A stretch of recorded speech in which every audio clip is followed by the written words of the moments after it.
Okay, so here I am. I'm in the middle of a Tanzawa mountain after trekking about 90 minutes with Harima-san.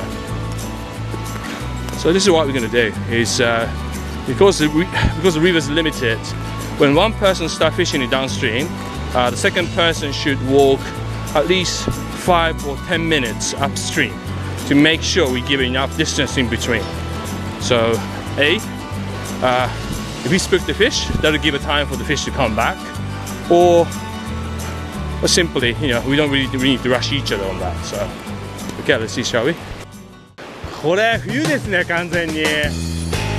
一匹ねいたけど浮いてこない、全然。